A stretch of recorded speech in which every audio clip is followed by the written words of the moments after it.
Hello, welcome back, and this week we're going to be cooking a self-saucing chocolate pudding. This recipe is a recipe I got out of a magazine about 20 years ago, and it's been in my family ever since, and it's absolutely delicious. Everyone loves it, and the great thing about it is that you only need basic ingredients that you would most likely have already in your pantry. We have self-raising flour, raw sugar. I think it's suggesting actually that you use white sugar. It says caster sugar, but I just use the fine raw brown sugar. You need cocoa and soft brown sugar as well. Along with that, you need butter and milk. And then to serve with that, cream or ice cream goes really well.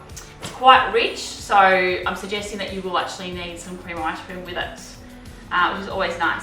Okay, so to start with, we're going to start by preheating the oven to 180 is what you want to cook this recipe. And the other thing you need to do will be to grease your dish.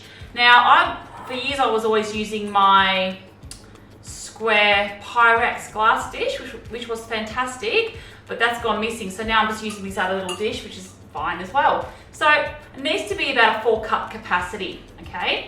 So firstly, grease that. Now, just prior to starting this video, I washed my hands. That's very, very important. And I did tie my hair back, and I have a clean workspace. So hygiene in the kitchen, of course, is very important. The other thing I want to mention as well is how you store your dry goods. It's very important to store your flour and other dry ingredients in airtight containers. I have Tupperware here.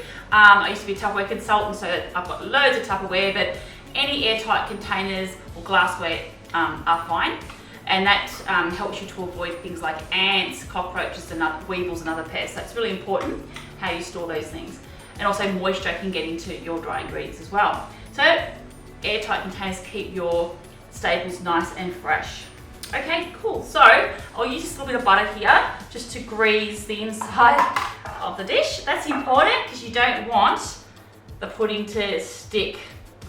Okay, so give it a nice light greasing all around and the sides as well. Okay, so got a little bit of extra butter there, but that's okay. I'll just put that to the side here. Just rinse my hands.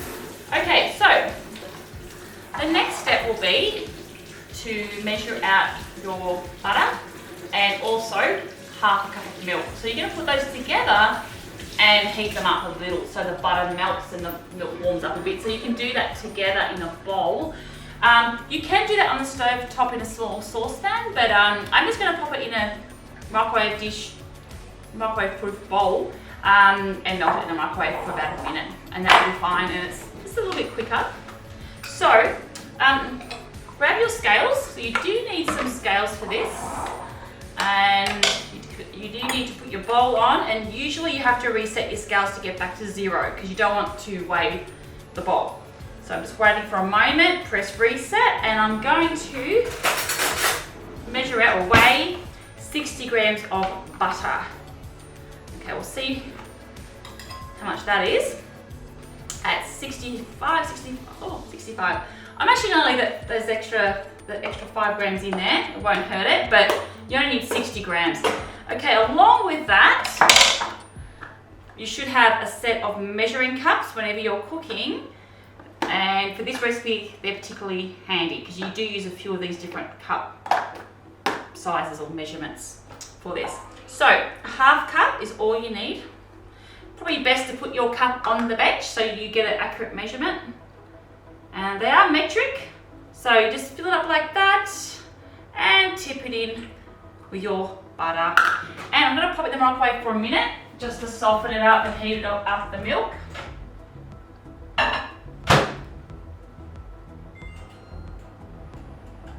Okay, that's on its way, heating up. So now we're going to look to the dry ingredients and what we need. Okay, so get your self-raising flour, and you need 1 full cup of self-raising flour. Now again, I'm going to use my little scoop. Just makes it easier.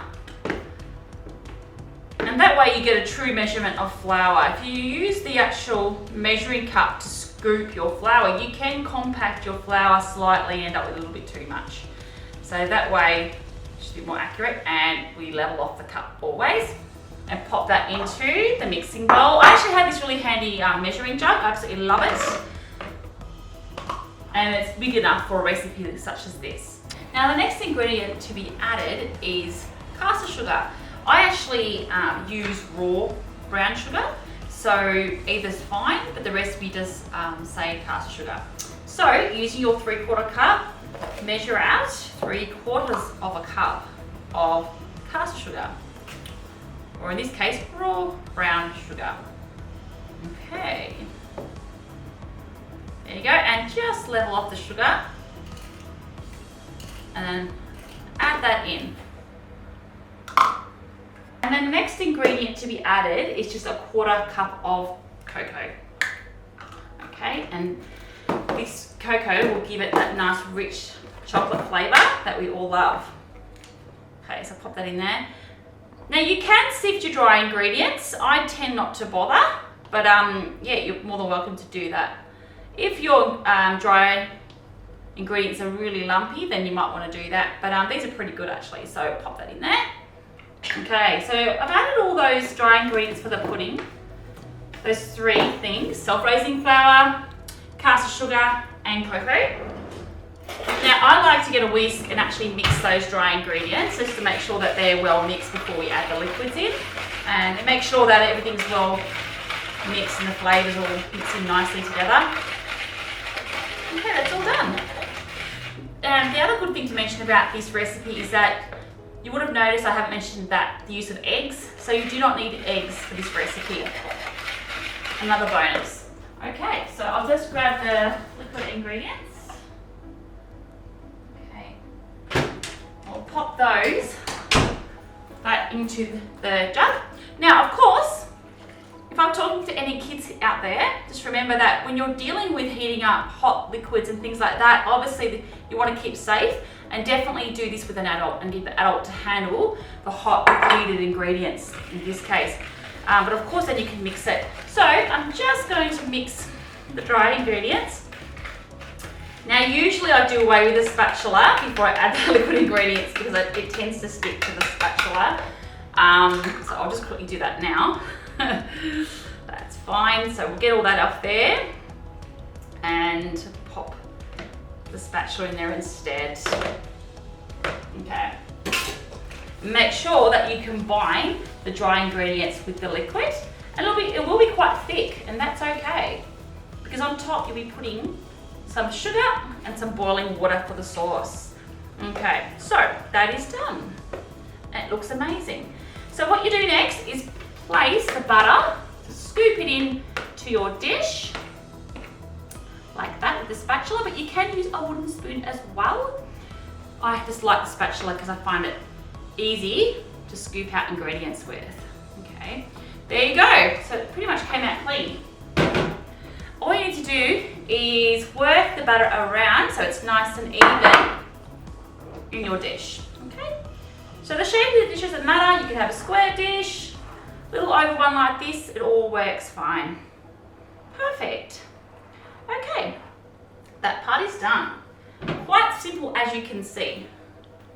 Alright, so the next part is to create the sauce, put the ingredients that will create the sauce in the oven.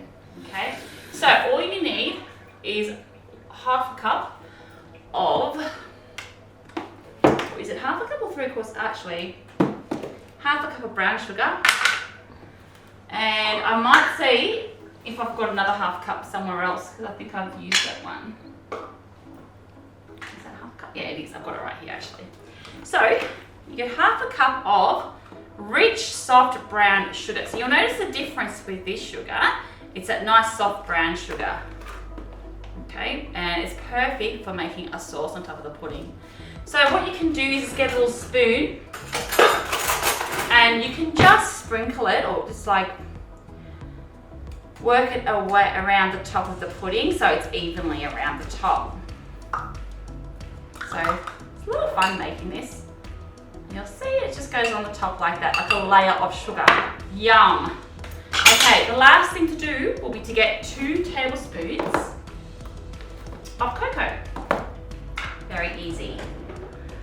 So I've got my tablespoon measurement here, and I'm just going to get the first one here, the first tablespoon, and just sprinkle it around the top, like another layer on top of the sugar.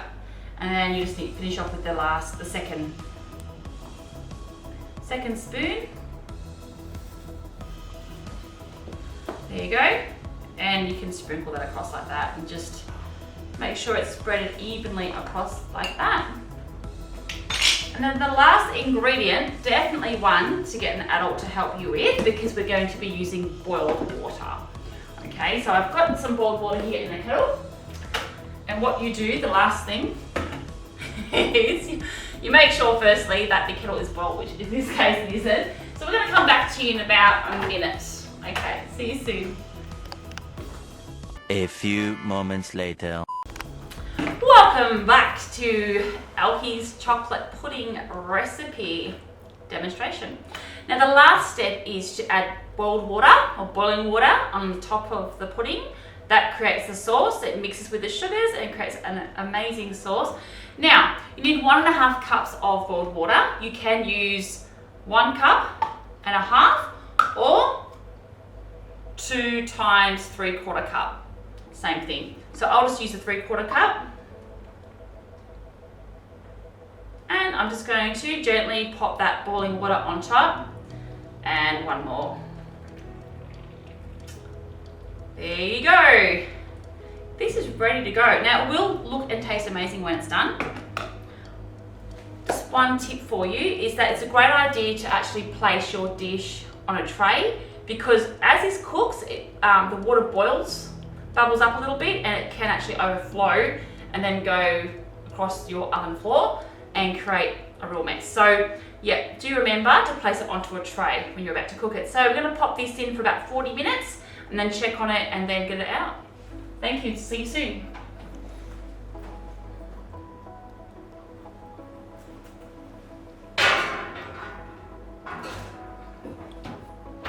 Welcome back.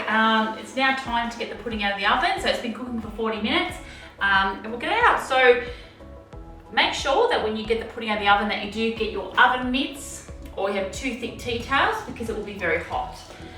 It's also a great idea to have like a wooden board or something to put underneath your pudding, because it will be very hot. You don't want to damage your bench. Okay, so turn the oven off, and oh, there it is. It looks amazing. And like I said, it can drip down, but we've got it on the tray, so it is fine. There you have it, the chocolate pudding is ready. So it's baked nicely and it's got a bit of a crust on top. Interesting thing is that the hot water that was on the top, it's now created a sauce with the sugar and it's gone down to the bottom. So there we have it, one self-saucing chocolate pudding. Now I just want to let you know that this will serve about between 4 and 6 people, but you can double it and put obviously the pudding into a larger dish, and it'll serve between 8 and 10. So just double the ingredients if you have a large crowd coming over. Now it wouldn't be a recipe demonstration without a taste test, so here it goes. Get a little bit of the pudding here. Of course I've eaten this a million times, right? Just make sure that it's all good. Bit of cream. And here we go, let's see. But it's amazing. The pudding's nice and crunchy on top, and it's mushy in the middle, and there's lots of sauce down the bottom. Bit of cream mixed in with that. It's heaven. Anyway, thank you for joining us this week, and look forward to seeing you next week with another new recipe. See ya, bye for now.